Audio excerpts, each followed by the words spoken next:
Hi all, welcome to football arena. ഇത്തവണത്തെ UEFA champions ലീഗിന് ഇന്ന് തുടക്കമാവുകയാണ്.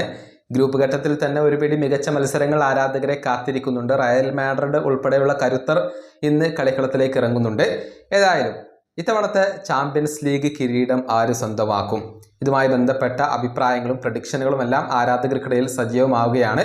ഇംഗ്ലീഷ് ഇതിഹാസമായ ജാമി കാരഗർ ഇതുമായി ബന്ധപ്പെട്ടുകൊണ്ടുള്ള ഒരു അഭിപ്രായ പ്രകടനം നടത്തിയിട്ടുണ്ട്, ഒരു പ്രഡിക്ഷൻ നടത്തിയിട്ടുണ്ട്. അതായത് ഇത്തവണത്തെ ചാമ്പ്യൻസ് ലീഗ് കിരീടം അത് FC ബാഴ്സലോണ സ്വന്തമാക്കും എന്നാണ് അദ്ദേഹത്തിന്റെ ഒരു പ്രഡിക്ഷൻ. മാത്രമല്ല ലിവർപൂളും ബാഴ്സലോണയും തമ്മിലുള്ള ഒരു ഫൈനലായിരിക്കും ഇത്തവണ നടക്കുക എന്നും അദ്ദേഹം പ്രഡിക്റ്റ് ചെയ്തിട്ടുണ്ട്. ജാമി കാരഗറുടെ വാക്കുകൾ ഇങ്ങനെയാണ്: ഞാൻ ചാമ്പ്യൻസ് ലീഗിന്റെ കാര്യത്തിൽ ഇത്തവണ തിരഞ്ഞെടുക്കുന്നത് അത് FC ബാഴ്സലോണയെയാണ്. കാരണം കഴിഞ്ഞ സീസണിൽ അവരുടെ പെർഫോമൻസ് അത് എന്നെ വളരെയധികം ഇംപ്രസ് ചെയ്യിച്ചിരുന്നു. മാത്രമല്ല ഇത്തവണത്തെ ഫൈനലിൽ ലിവർപൂൾ കൂടി ഉണ്ടാകും എന്നാണ് ഞാൻ പ്രതീക്ഷിക്കുന്നത്. അങ്ങനെ ബാഴ്സലോണയും ലിവർപൂളും തമ്മിലുള്ള ഒരു മഹത്തായ ഫൈനൽ നമുക്ക് ഇത്തവണ കാണാൻ കഴിയും. ഇതാണ് ജാമി കാരഗർ പറഞ്ഞിട്ടുള്ളത്.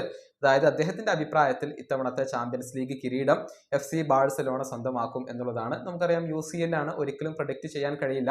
കഴിഞ്ഞ തവണത്തെ UCL സ്വന്തമാക്കാൻ ഏറ്റവും കൂടുതൽ സാധ്യതകൾ കൽപ്പിക്കപ്പെട്ടിരുന്നത് ലിവർപൂളിനും ബാഴ്സലോണക്കും തന്നെയായിരുന്നു. പക്ഷേ അതിനെയെല്ലാം മറികടന്നുകൊണ്ട് PSG കന്നി കിരീടം നേടുന്ന ഒരു കാഴ്ചയായിരുന്നു കഴിഞ്ഞ തവണ നമുക്ക് കാണാൻ കഴിഞ്ഞിരുന്നത്. ഈ വീഡിയോ അവസാനിപ്പിക്കുന്നു. അടുത്തൊരു വീണ്ടും കാണാം.